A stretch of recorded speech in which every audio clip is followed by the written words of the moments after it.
Welcome back. This is the platform of SP smart competitive hybrid schooling system. बच्चे आज हम लोग देखेंगे मॉक टेस्ट 7 क्लास 12 CUET का। ठीक है, इसमें पार्ट 1 में हम लोग 25 क्वेश्चन डिस्कस करते हैं और फिर नेक्स्ट पार्ट में हम लोग इसी पेपर के 25 क्वेश्चन डिस्कस करेंगे। सभी पेपर का जनरल इंस्ट्रक्शन सेम रहता है, नेगेटिव मार्किंग इंट्रोड्यूस रहती है। एक दो बच्चों ने कल पेपर किया था, बहुत अच्छा पेपर किया था, 100+ मार्क्स थे उनके। तो आप लोग बहुत अच्छे से प्रिपेयर करें और क्वेश्चंस में नेगेटिव मार्किंग ना करें। जितने क्वेश्चन आते हैं एटलीस्ट वही क्वेश्चन आप लोग करिए। ठीक है, अब हमारे पास क्वेश्चन है बेटा। जैसे क्वेश्चन क्या पूछ रहा है, क्वेश्चन में बता रहा है कि a flower having both male and female reproductive parts are termed as. कहने का मतलब है कि अगर फ्लॉर में दोनों ही रिप्रोडक्टिव पार्ट प्रेजेंट होते हैं, स्टेमन एंड कार्पल्स, ये both stamen and pistils, pistil या कार्पल बोलो, are present in the same flower, the flower is called monoecious. क्या बोलेंगे? उस फ्लॉर को हम लोग मोनोशियस बोलेंगे। ठीक है बच्चे, that is known as monoecious. ठीक है, ये पार्ट इसका सही है। जैसे हमारे पास क्या होता है, डाइशियस। क्या होता है? डाइशियस का मतलब होता है बच्चे कि अगर इनके डिफरेंट गैमेट्स, डिफरेंट फ्लॉर में अगर गैमेट प्रेजेंट होते हैं तो डिफरेंट प्लांट डिफरेंट गैमेट्स, है ना। यूनिसेक्सुअल प्लांट अगर होंगे तो उनमें कौन सा गैमेट होगा? डाइशियस कहलाएंगे उसको। ठीक है, फिर नेक्स्ट हमारे पास आता है which one of the following pair is wrongly matched. क्या है? Wrongly matched. इसमें आपने देखना बच्चे, जैसे हमारे पास इसमें बच्चे ये वाला बता रहा है कि रॉन्ग मैच कौन सा, अगावा जो होता है वो बल्बिल्स, ये ठीक है बच्चे। पेंसिलियम कोनिडिया ये भी ठीक है। ब्रायोफाइलम लीफ बर्ड ठीक है। Water hyacinth and runner. देखिए जैसे हमारे पास क्या होता है, रनर वाला जो है उसमें रनर जो होता है दैट इज साइनोडोन्स, मतलब इसको आप लोग धूप ग्रास भी बोल सकते हो, धूप ग्रास भी बोल सकते हो। ठीक है, तो ये इसका रहता है, धूप ग्रास की स्टेम को हम रनर बोलते हैं। बट इसमें इसने क्या बोला था कि जो वाटर हायासिंथ है, जो वाटर हायासिंथ है, वाटर हायासिंथ ये इसको टेररा बंगाल भी बोला जाता है। डेवलप्स ऑफसेट, साइनोडोन से नहीं डेवलप होगा, ये कहाँ से डेवलप होगा? Develop from offset. ठीक है, अब देखो फॉर वेजिटेटिव प्रोपोगेशंस, इसमें कोई सीड नहीं होगा। वेजिटेटिव प्रोपोगेशंस, ठीक है, which is the asexual type of reproduction. It form a large number of branches in a very short interval of times. ठीक है, बहुत सारी ब्रांचेस बना देगा, लार्ज नंबर ऑफ ब्रांचेस, बहुत कम समय में। ठीक है, और फिर उसके बाद क्या हो जाता है बच्चे? Cover the whole water bodies, cover the whole water bodies. ठीक है, और पूरा सॉक कर लेता है किसको? डिजॉल्व ऑक्सीजन्स, डिजॉल्व ऑक्सीजन्स का लेवल जो होता है वो कम कर देता है वाटर में। ठीक है, और उससे क्या हो जाता है बच्चे? एक्वेटिक ऑर्गेनिजम्स जो होते हैं उनकी डेथ हो जाती है। जो एक्वेटिक ऑर्गेनिजम्स होते हैं, एक्वेटिक ऑर्गेनिजम्स का नंबर जो होता है वो कम हो जाता है। ठीक है, क्योंकि वो डिजॉल्व ऑक्सीजन जो है ये जो आपका वाटर हायासिंथ है वो ज़्यादा यूज़ कर लेता है, क्योंकि वो अपने नंबर को इंक्रीज़ कर देता है। समझ आई बच्चे बात? ठीक है, तो ये वाला जो था हमारा रॉन्ग पेयर था। अब दूसरा क्वेश्चन हमारे पास क्या आता है, नेक्स्ट क्वेश्चन है potato is a type of, potato is a type of. Question number 4 जो है, देखो क्वेश्चन नंबर 3 में हमने देखना है potato is a type of root tuber, stem tuber, that is stem tuber. क्या है ये? Potato is a stem tuber, it contains node. ठीक है, तो हम लोग इसमें रनर भी टर्म यूज़ नहीं कर सकते हैं और राइजोम्स भी यूज़ नहीं कर सकते हैं। पोटैटो जो होता है ये क्या होता है बच्चे? Potato is a stem tuber. ये क्या है? Stem tuber. देखो हम इसको स्टेम ट्यूबर बोलते हैं बच्चे। इट कंटेन नोड्स, ये इंपॉर्टेंट है, इट कंटेन नोड्स, इसमें नोड्स प्रेजेंट होंगे ऐसे। It contain nodes in the form of ice, in the form of ice. ठीक है बच्चे, मतलब कहाँ पर होगा? Inside the soil, inside the soil. ठीक है, new potato can be grown using the tuber in which new plant lets grow out from the eyes. तो stem tuber is a right answer of question number 3। Question number 4 में देखिए आप लोग, a dicotyledonous plant bears flower but never produce fruit and seed, the most probable cause for the above situation is. ये थोड़ा सा important है, ध्यान देना। इसमें बोला गया बच्चे कि जो प्लांट है वो क्या है, plant is a dicotyledonous bearing flower but never produce fruit and seed, probable cause for the above situations. Plant is dioecious and bear only staminate flower। ठीक है, यही इसका पहला स्टेटमेंट सही है। फिर नेक्स्ट क्या बता रहा है, plant is dioecious and bear both pistillate and staminate flower, plant is dioecious and bear only pistillate flower, plant is monoecious। Plant is dioecious, dioecious क्या होता है बच्चे, मोनोशियस और डायोशियस वाला कॉन्सेप्ट आपको याद होगा। मोनोशियस क्या होता है बच्चे, male and female reproductive part of the flower are stamen and carpels, both stamen and carpels are present in the same flower.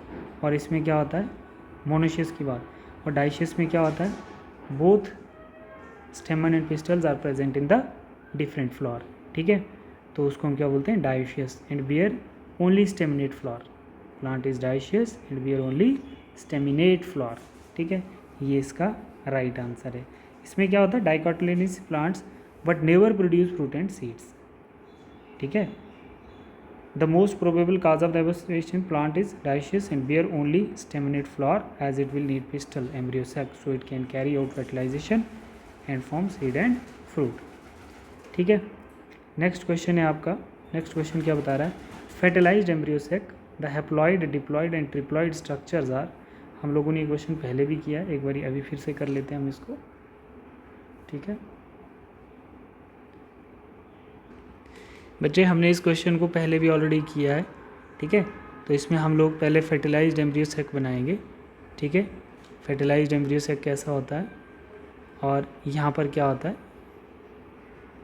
ठीक है, प्राइमरी एंडोस्पर्म न्यूक्लियस क्या होगा, प्राइमरी एंडोस्पर्म न्यूक्लियस होगा।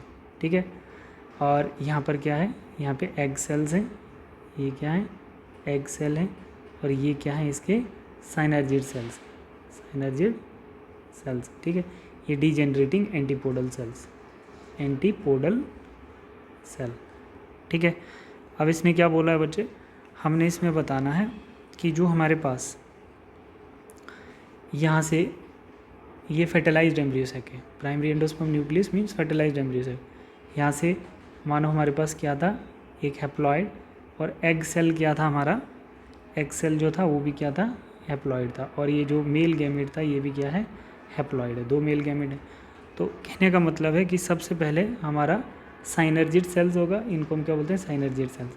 ठीक है, तो एग सेल पहला क्या आएगा हमारा, साइनर्जिड सेल्स, पोल इसके साथ कॉन्टैक्ट में आएगा, तो साइनर्जिड सेल्स, साइनर्जिड सेल्स के कांटेक्ट में आएगा मेल गैमेट। फिर उसके बाद हमारे पास क्या बन जाएगा, ये मेल गैमेट जाके एग सेल के साथ फ्यूज़ होगा, तो ये क्या बन जाएंगे, 2n बन जाएंगे। साइनर्जिड के बाद क्या बन जाता है, जाइगोट 2n होता है, जाइगोट क्या बन गया, 2n बन गया। और फिर उसके बाद हमारे पास ये क्या है बच्चे, एक मेल गैमेट जो है 2 सेंट्रल न्यूक्लियर के साथ फ्यूज़ करेगा, तो वो क्या बना देगा, प्राइमरी एंडोस्पर्म न्यूक्लियस। तो जाइगोट के बाद हमारे पास क्या बन गया बच्चे, प्राइमरी एंडोस्पर्म न्यूक्लियस, जिसको हम पेन बोलते हैं। ठीक है, तो आपका जो राइट आंसर है, राइट आंसर जो है बच्चे आपका वो क्या है, साइनर्जिड, साइनर्जिड सेल्स। ठीक है, zygote and primary endosperm nucleus. तो आप लोग क्या बोल सकते हो, जैसे आपके पास साइनर्जिड जो है वो हैप्लॉइड है। ठीक है, और फिर उसके बाद जो डिप्लॉइड है वो क्या है, जाइगोट जो है आपका डिप्लॉइड है। ठीक है, और ट्रिप्लॉइड कंडीशन जो है बच्चे, ट्रिप्लॉइड कंडीशन का मतलब है दो न्यूक्लियाई जो है सेंट्रल सेल के पास होती है, सेंट्रल सेल के पास। ठीक है, और एक मेल गैमेट की, तो इसको हम लोग क्या बोलेंगे, 3n। ठीक है, ट्रिपल फ्यूजन भी बोल सकते हो आप इसको। ठीक है, देखो नेक्स्ट क्वेश्चन हमारे पास आता है। नेक्स्ट क्वेश्चन जो है, the free occurring unit of gynoecium is called pistol, each pistol consist of 3 part. ठीक है, तो आप इसमें सिंपल कॉन्सेप्ट लगा सकते हैं बच्चे, ओवरी, स्टाइल एंड स्टिग्मा। क्या आएगा, ओवरी, स्टाइल एंड स्टिग्मा, ऐसे करके स्ट्रक्चर आप बनाएंगे। स्टिग्मा, ये क्या आ गया हमारा स्टाइल, और ये क्या आ गई, ओवरी। ठीक है, स्टिग्मा, स्टाइल, ओवरी, तीनों को क्या बोलते हैं? कार्पल। क्या बोलेंगे? कार्पल। ठीक है बच्चे, मतलब इसका कहने का मतलब है कि द पिस्टल या carpel is a flask shape structure having basal swollen ovary. ये क्या है? ये बेसल स्वेलन ओवरी है। एंड स्टाक लाइक स्ट्रक्चर जो है आप लोग देख रहे हैं वो स्टाइल कहलाता है, जो कनेक्शन प्रोवाइड करता है किसके? स्टिग्मा और ओवरी के बीच में। And terminal receptive part is called stigma. ये क्या है? रिसेप्टिव पार्ट है, ये रिसेप्टिव पार्ट है, ठीक है, टर्मिनल साइड पे उसको स्टिग्मा होना। Ovule are formed inside the ovary, है ना, ovules are formed inside the ovary of the pistil. तो इसमें क्या हमारा राइट आंसर क्या होगा? ए पार्ट जो होगा वो राइट होगा बच्चे, ठीक है। नेक्स्ट क्वेश्चन बोलता है which one form the endosperm? Synergid cell, antipodal cell, oospore या सेकेंडरी आर पोलर न्यूक्लियर। अभी हमने बच्चे पढ़ा था ना, अभी हम लोगों ने पढ़ा था कि ये सेंट्रल सेल होते हैं और ये हमारे एंटीपोडल और ये हमारे एग सेल्स, ठीक है। तो इनको हम लोग क्या बोलते हैं? सेंट्रल सेल बोलते हैं। तो अब यहाँ पर क्वेश्चन क्या पूछा है कि विच वन फॉर्म द एंडोस्पर्म? कहाँ से एंडोस्पर्म बनेगा? तो पोलर न्यूक्लियस से एंडोस्पर्म बनेगा। ये जो एग सेल होता है, ये जो एग सेल है, इसके साथ एक मेल गैमेट फ्यूज़ करता है, एक मेल गैमेट फ्यूज़ करेगा, ठीक है, तो बोलेंगे सिनगेमी। क्या बोलेंगे? सिनगेमी। और आपको दो पोलन ट्यूब में दो मेल गैमेट होते हैं, ठीक है, तो एक तो इधर फ्यूज़ होगा और एक जाके इस सेंट्रल न्यूक्लियर के साथ करेगा, सेंट्रल सेल की न्यूक्लियर के साथ फ्यूज़ करेगा एक मेल गैमेट, ठीक है। दो थे, एक इधर चले गया एक सेल के साथ, एक सेंट्रल सेल। तो सेंट्रल सेल के साथ जब फ्यूज़ करेगा बच्चे तो इसको हम बोलेंगे प्राइमरी एंडोस्पर्म न्यूक्लियस। क्या बोलेंगे? प्राइमरी एंडोस्पर्म न्यूक्लियस, ठीक है, जब पोलर न्यूक्लियर के साथ फ्यूज़ करेगा, ठीक। तो कहने का मतलब एंडोस्पर्म्स की फॉर्मेशन जो होती है वो पोलर न्यूक्लियर की फ्यूजन से होती है, ठीक है। सेकेंडरी या पोलर न्यूक्लियर से हमारा एंडोस्पर्म बने। Spermiation is the process of release of sperm, ठीक है, तो उसको क्या बोलेंगे बच्चे हम लोग? जैसे हमारे पास ये 28 नहीं है बच्चे, 8 है ये, ठीक। तो क्या होगा? Seminiferous tubule. सेमिनिफेरस ट्यूब्यूल जो है यूनिट ऑफ स्पर्म है, क्या है? यहाँ पर स्पर्म की फॉर्मेशन होती है। Spermiation, formation of sperm is the process release of sperm from seminiferous tubule, that is known as seminiferous tubules, ठीक है बच्चे। After spermiogenesis sperm had become embedded in the Sertoli cells, ठीक है। जैसे हमारे पास ये दो टाइप के सेल्स होते हैं, ठीक है, ये दो टाइप के सेल्स होते हैं, ठीक। ये जैसे हमारे पास क्या है, इसको हम सर्टोली सेल बोलते हैं, सर्टोली सेल्स। तो स्पर्म जो होते हैं, स्पर्म जो है वो क्या करेंगे बच्चे? इसके साथ एम्बेड कर जाएंगे। तो ये सर्टोली सेल्स इन स्पर्म को क्या करेंगे? नरिश करेंगे बेटा, ठीक है। तो इसका कहने का मतलब है कि स्पर्म हेड जो है, ये स्पर्म का क्या है? ये स्पर्म का हेड है। तो स्पर्म का हेड जो होता है एम्बेडेड कर जाता है सर्टोली सेल्स के साथ and finally release from the seminiferous tubules by the process of called spermiations, ठीक। नेक्स्ट क्वेश्चन है आपके पास, in human beings fertilisation of the egg take place. कहाँ पर फर्टिलाइजेशन होती है बच्चे? ओविडक्ट में फर्टिलाइजेशन होती है। Fertilisation of egg in human female take place in the oviduct, या आप इसको क्या बोल सकते हो? फ्लोपिन ट्यूब भी बोल सकते हो, ठीक है बेटा, ठीक है। At the junction of ampullar isthmus the fertilised egg travel toward the uterus after that, ठीक है, इसके बाद वो यूट्रस पे ट्रैवल कर जाएगा। क्वेश्चन नंबर 10 है हमारे पास, acrosome reaction of sperm occur due to reaction within the uterine environment of the female, androgen produced by uterus, reaction within epididymal environment of the male, it contain with zona pellucida of the ovum. देखो जैसे question number 11 में इसने बताया कि during fertilisation क्या होता है? During fertilisation sperm come in contact with zona pellucida. Sperm जो होता है वो किसके कॉन्टैक्ट में आएगा? ज़ोना पेलुसिडा लेयर जो होती है किसकी? एग की, ठीक है बच्चे, ऑफ द ओवम, ठीक है। And induce change in the membrane that block the entry of additional sperm. समझ आ रही है बच्चे, ठीक है। तो इसमें और हम क्या देखते हैं, it ensure that only one sperm can fertilise an ovum, the secretion of the acrosome help in the sperm enter into the cytoplasm of the ovum through zona pellucida and plasma. ठीक है, तो इसका answer क्या आएगा आपका, इसका answer आएगा it's contact with zona pellucida of the ovum, it's contact with zona pellucida of the ovum. Done. The side effect of the use of anabolic steroid in female. ठीक है, तो क्या साइड इफेक्ट आता है बच्चे, मैस्कुलिनाइजेशंस आपको देखने को मिल सकती है, एग्रेसिवनेस देखने को मिल सकती है, इरेगुलर मेंसेस देखने को मिल सकते हैं। All of these are correct. ठीक है, सभी स्टेटमेंट आप लोगों को एनाबॉलिक स्टीरॉइड्स के देखने को मिल सकते हैं। नेक्स्ट बता रहा है increase IMR and decrease MMR in a population. देखो बच्चे, IMR का मतलब होता है इन्फेंट मोर्टेलिटी रेट। IMR क्या है, इन्फेंट मोर्टेलिटी रेट। और BMR का मतलब, MMR का मतलब होता है मैटरनल मोर्टेलिटी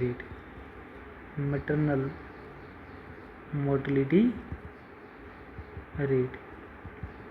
ठीक है, देखो अब इसमें हमें क्या याद रखना है, इन्फेंट और मैटरनल मतलब मैटरनल मदर और बच्चे are two factor that affect the population growth. ये दोनों ही फैक्टर जो हैं पॉपुलेशन ग्रोथ को अफेक्ट करते हैं। अगर हमारे पास IMR जो है, IMR इंक्रीज करता है, ठीक है, और MMR जो है वो डिक्रीज करता है, then there will be not any significant effect on population growth rate. ठीक है बच्चे, क्या बोल रहा है, अगर हमारे पास IMR इंक्रीज करता है तो पॉपुलेशन पे नो इफेक्ट ऑन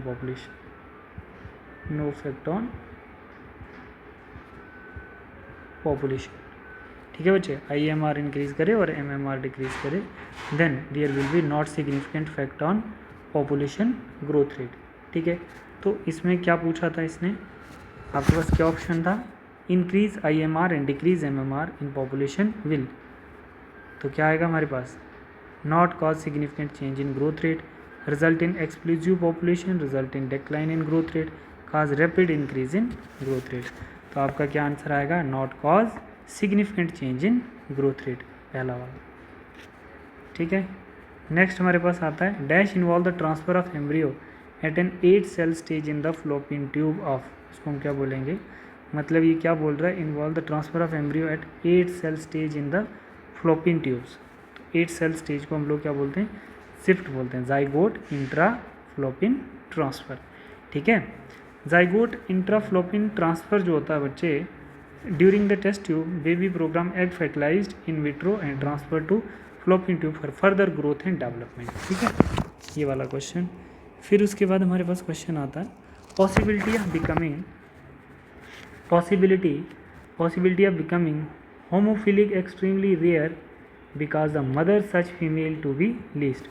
तो इसमें हम लोग देखेंगे carrier and father should be haemophilic. ठीक है, जैसे possibility becoming haemophilic extremely rare because the mother of the such female to be least. तो इस कंडीशन में क्या रहता है बच्चे, जैसे हमारे पास possibility of becoming haemophilic is extremely rare because of the mother such as female to be at least carrier and father should be haemophilic which becomes unviable at the later stage of life।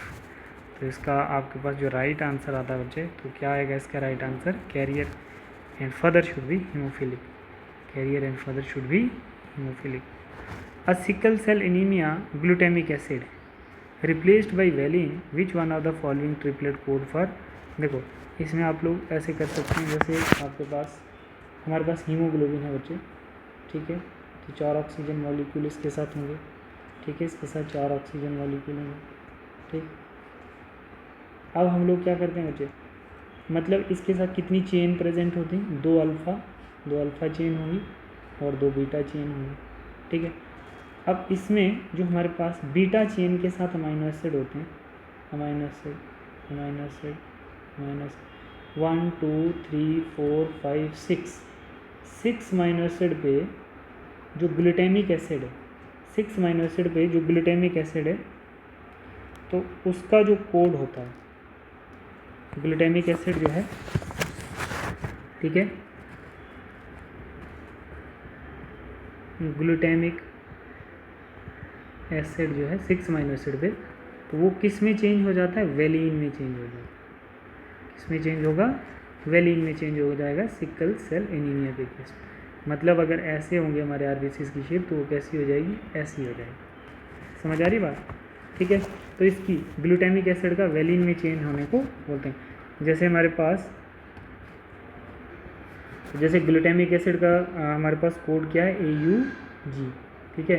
तो क्या बन जाएगा, GUG बन, ये replacement होती है, ठीक है। तो GUG यहाँ पे है बच्चे, हाँ GUG is a right answer, ठीक है। देखो क्वेश्चन नंबर 16 जो है थोड़ा सा समझने वाला है, इसको थोड़ा दिमाग पे आप थोड़ा। क्वेश्चन नंबर 16 में क्या बोला बच्चे, 3 genes R, S and T are located on the same chromosomes, ठीक है।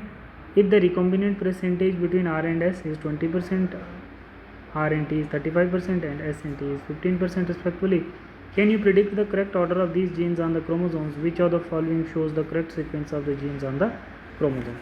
तो सबसे पहले हम लोगों ने यहाँ पर क्या देखना है, आपको ये पता होना चाहिए बच्चे, recombinant frequency of gene on chromosomes, ठीक है। तो उतना ही क्रोमोसोम, मतलब जितनी ज़्यादा रिकॉम्बिनेशन होगी तो उतना ही क्रोमोसोम्स के ऊपर जीन का डिस्टेंस ज़्यादा होगा, ठीक है। एक बात तो आपको ये पता होनी चाहिए। दूसरा, हम बोल रहे हैं कि मैक्सिमम, हम क्या बोल रहे हैं बच्चे, मैक्सिमम रिकॉम्बिनेंट फ्रीक्वेंसी जो होती है, ठीक है, मैक्सिमम रिकॉम्बिनेंट फ्रीक्वेंसी हमें क्वेश्चन में किस किस के बीच में देखने को मिल रही है, मैक्सिमम रिकॉम्बिनेंट फ्रीक्वेंसी, मानो जैसे ये हमारा क्रोमोसोम्स है, ठीक है, तो इसके ऊपर ये जीन्स प्रेजेंट है, क्या है ये, जीन्स प्रेजेंट, ठीक। तो ये जो जीन्स हैं ये लिंक्ड जीन है और ये जो है रिकॉम्बिनेंट जीन है, ठीक। तो मैक्सिमम रिकॉम्बिनेंट फ्रीक्वेंसी हमें क्वेश्चन में किस में बताई गई है, देखो बोल रहा है the percentage between R and S is 20%, R and T is 35%। तो मतलब सबसे ज़्यादा हमें मैक्सिमम रिकॉम्बिनेंट फ्रीक्वेंसी किस किस के बीच में देखने को मिल रही है बच्चे, R एंड T के बीच में, R एंड T के बीच में कितनी है, R एंड T के बीच में 35% है, कितनी है, 35% है, ठीक है बच्चे। और मिनिमम हमें किस में देखने को मिल रही है, मिनिमम रिकॉम्बिनेंट फ्रीक्वेंसी हमें किस में देखने को मिल रही है बच्चे, मिनिमम रिकॉम्बिनेंट फ्रीक्वेंसी हमें S एंड T के बीच में, S एंड T के बीच में कितनी देखने को मिल रही है, S एंड T के बीच में हमें कितनी देखने को, 15% देखने को, ठीक है। हम लोग एक लाइन खींचते हैं यहाँ पर, ऐसे एक लाइन खींचते हैं, ठीक है। तो इस लाइन पे हम लोग क्या लिख लेते हैं, मानो हमारा R और T के बीच में जो रिकॉम्बिनेशन है वो कितना है, 35%, कितना है, 35%, ये 35% हम डिस्टेंस लिख रहे हैं, ठीक है। फिर उसके बाद हमने बताया कि उसके बाद R और T के बीच में 35, फिर S और T के बीच में कितना है हमारा, S और T के बीच में, मानो S और T के बीच में इसने बताया बच्चे 15%, तो मानो अगर ये 35 है तो यहाँ पर हम S लिख देते हैं, S और T के बीच में हमारी कितनी है, 15%, ठीक है। फिर हम लोग और क्या कर सकते हैं, यहाँ पे ये हमारा क्या आ गया, S और T के बीच में 15, तो ये हमारा क्वेश्चन का क्या आ गया बेटा, ये हमारा सीक्वेंस आ गया, R, S और T हमारा एक सीक्वेंस आ गया। R और T के बीच में सबसे ज़्यादा रिकॉम्बिनेशन फ्रिक्वेंसी है 35% और S और T के बीच में 15%, तो सीक्वेंस हमारा क्या आ गया, सीक्वेंस हमारा R, S एंड T आ गया, ये A पार्ट राइट आ गया। अगर आपको डिस्टेंस निकालना हो तो डिस्टेंस भी आप निकाल सकते हो, R और T के बीच में 35%, तो डिस्टेंस कैसे निकलता है बच्चे, percentage of recombinant frequency equal to centimorgan, ठीक है। तो हम लोग बोल सकते हैं कि परसेंटेज किसके बराबर होता है, सेंटीमॉर्गन के बराबर होता है। हम बोल सकते हैं R और T के बीच में 35 सेंटीमॉर्गन का डिफरेंस है, ठीक है। S और T के बीच में 15 सेंटीमॉर्गन का डिफरेंस है, और R और S के बीच में कितना है, R और S के बीच में देखो, R और S के बीच में 20 सेंटीमॉर्गन, 20% इक्वल टू सेंटीमॉर्गन, ऐसे आप डिस्टेंस निकाल सकते हो उसका, ठीक है बेटा। तो इसका जो आंसर है आपका ये पार्ट आ गया, ठीक। नेक्स्ट हमारे पास आता है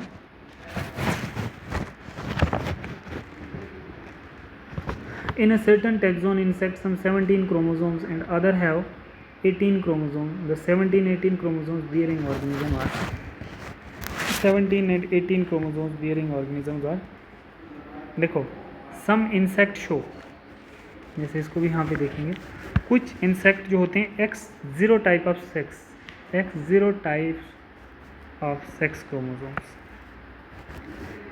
सेक्स क्रोमोसोम, ठीक है, beside autosomes, beside autosomes, grass hopper is an example. सही है बच्चे, ठीक है।